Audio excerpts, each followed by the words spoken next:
Hola, soy Betsabeth Sastre Flores, horticultora comercial de Virginia Cooperative Extension en el condado de Loudoun, Virginia. En un suelo saludable, en donde las raíces y otros seres vivos se abrazan silenciosamente, yace el secreto de la salud del mundo. En este microcosmo invisible a simple vista reside la vida misma. Yo sigo los 4 principios de la salud del suelo porque en él se erige la biodiversidad, la sostenibilidad y la prosperidad de nuestro planeta.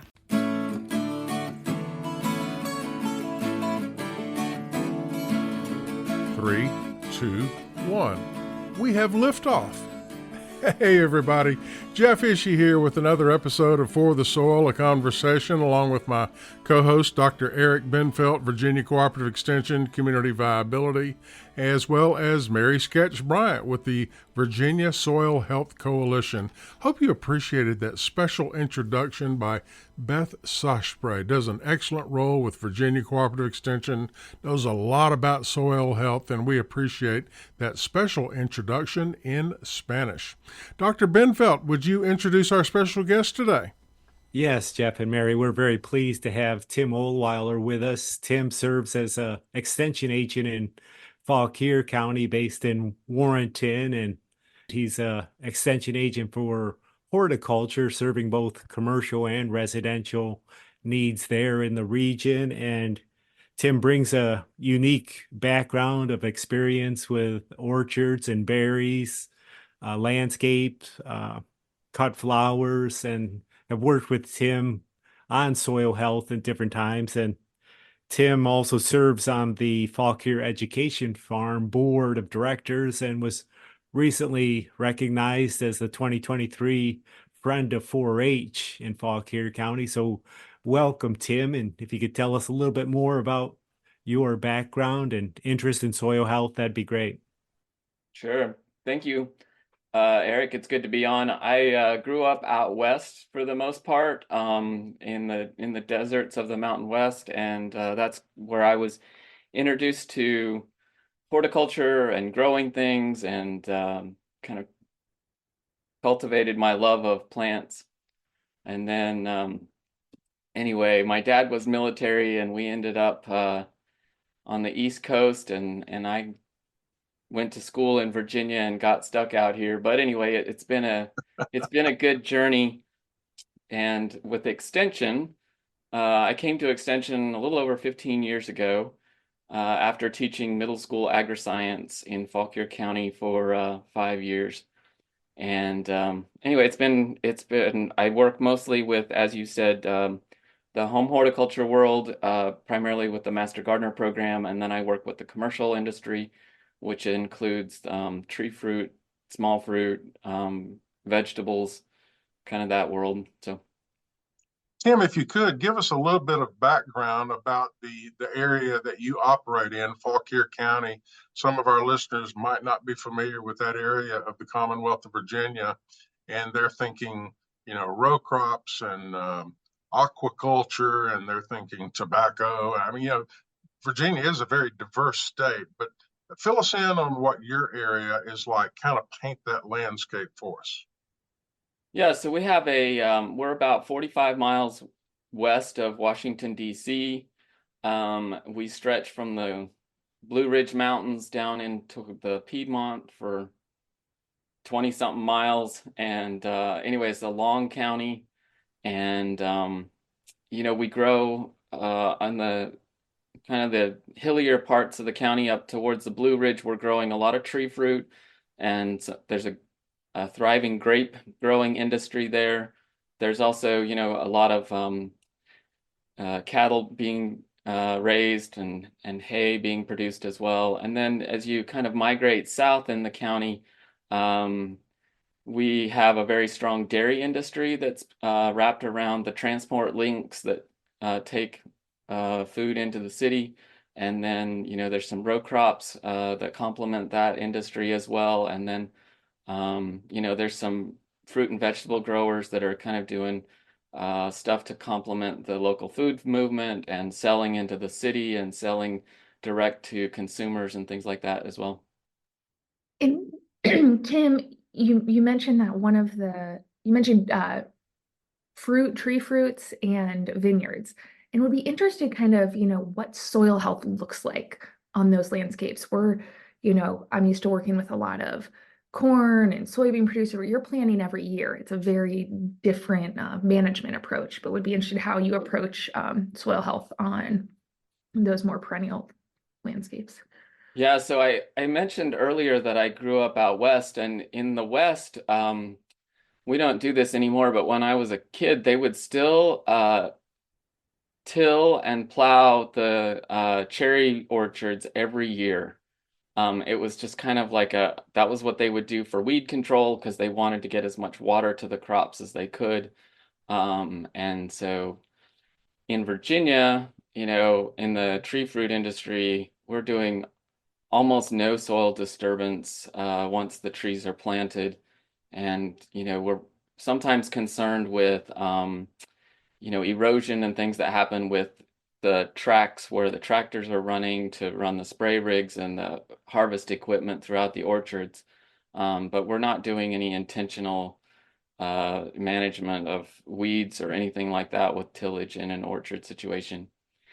In the grape world, it's a little bit different. The grape growers really would like to have the area underneath their grapevines clear of vegetation.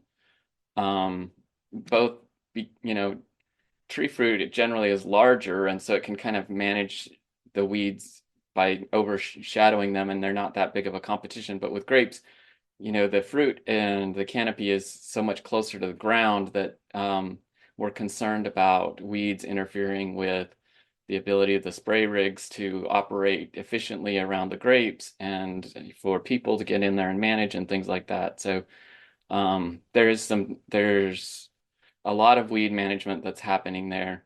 Grapes are also planted on some really steep land, and so erosion can be a real concern underneath the grapevines. Another issue that we have with the grape world is that the grape growers continuously want to plant the grapes that are the most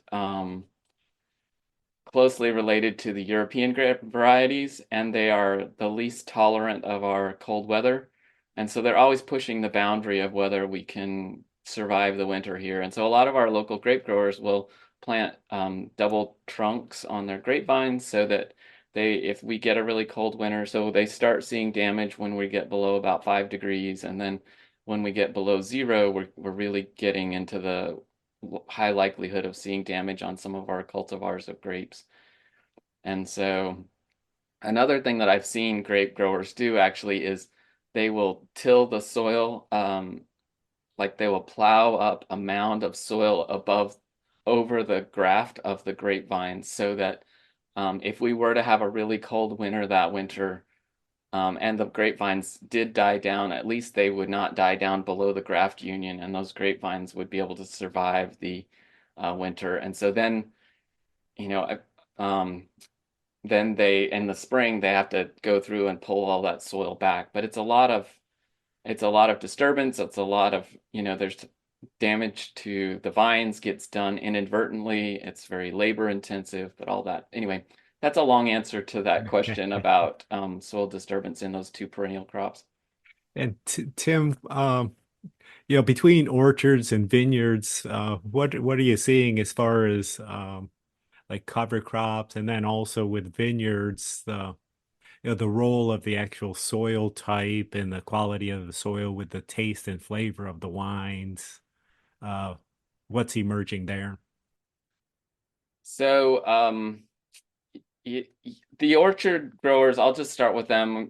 Once in a while, we have conversations about, cover crops, but I would say I haven't seen anybody doing anything with them. They just their management is they mow whatever vegetation is there, once or twice a year to keep woody plants at bay and try to keep vines from creeping up into their trees and things like that. So that's what they're doing. The grape growers, it's really kind of a struggle with, we've looked at things like it's this struggle with, do you plant something there and then how do you manage it so that it doesn't get too tall and it doesn't steal away too much water from the grapevines, or it doesn't, anyway, it's just a perennial problem with those grape growers, and a lot of them are just using herbicides to basically keep the ground completely clear underneath their grapes. I have worked with a grower that was trying to use a fine fescue underneath the grapes with some success. I had another grower that I went out to last year, and we were looking at a situation where he was really concerned about the erosion underneath his vines. And I said, well, you've got, it was on pretty dry, rocky soil, and we were in, July last year when it hadn't rained much, and the Bermuda grass or the wiregrass was doing just fine in his orchard, or in the vineyard.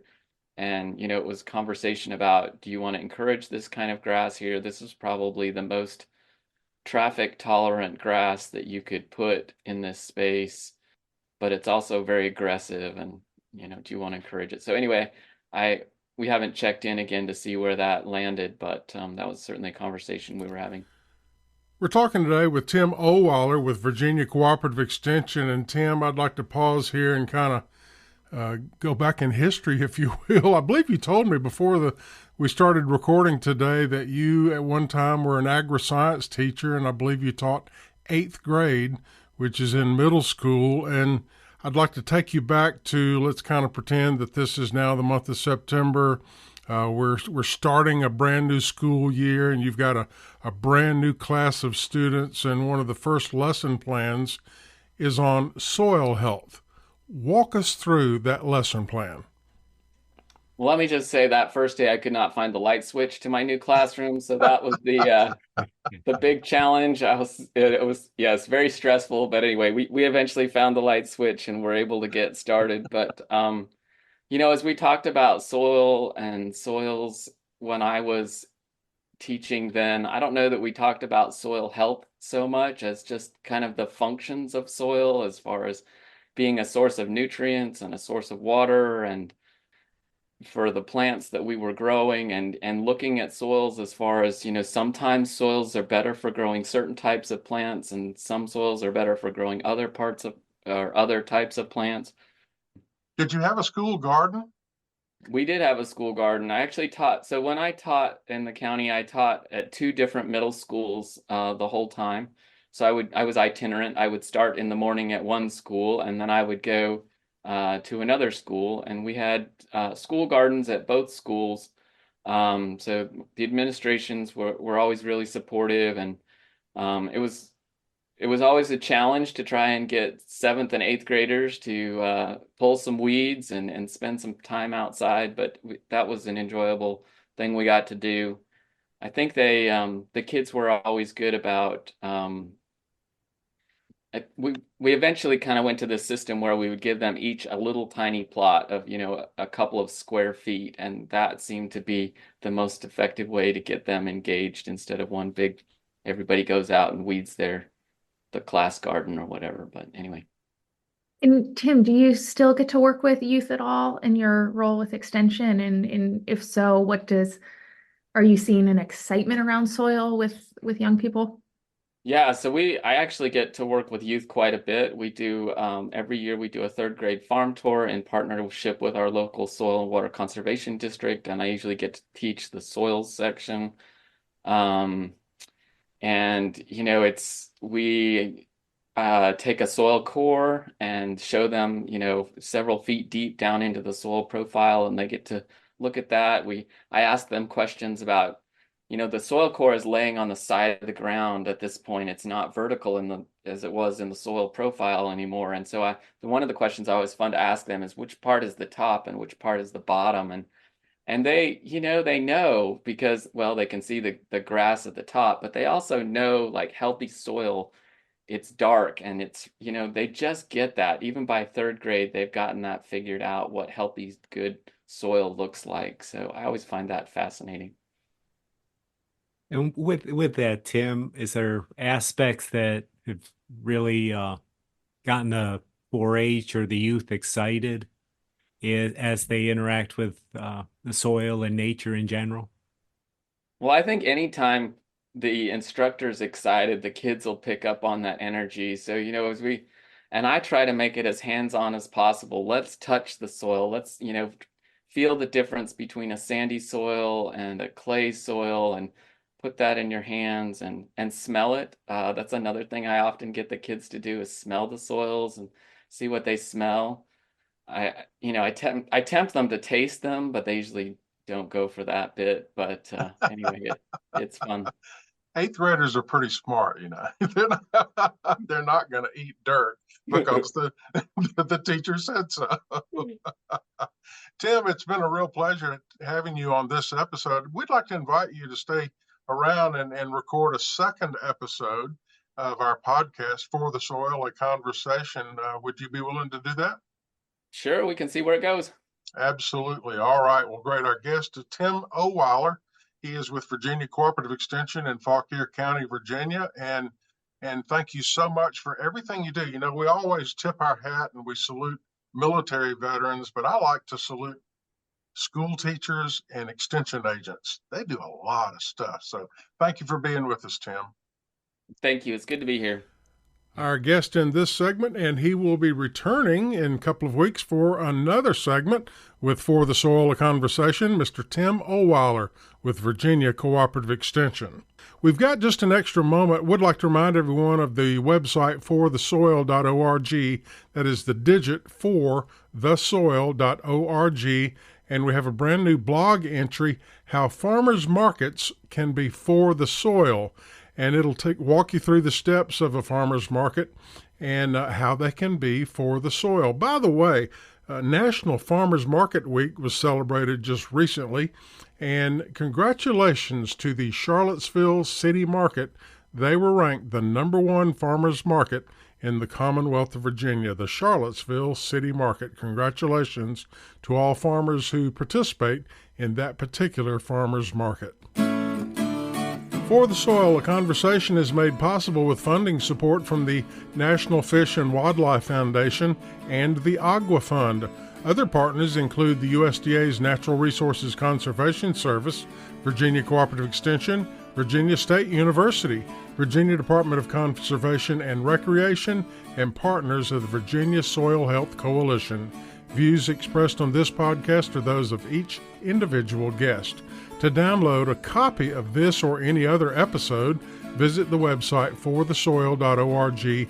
And if you should have a specific question about soil health, just call your local extension office, your local USDA service center, or a Soil and Water Conservation District office. Music used during today's program was provided courtesy of the Flip Charts, all rights reserved. For the Soil, a Conversation is produced by On the Farm Radio in collaboration with Virginia Tech. I'm your host, Jeff Ishii.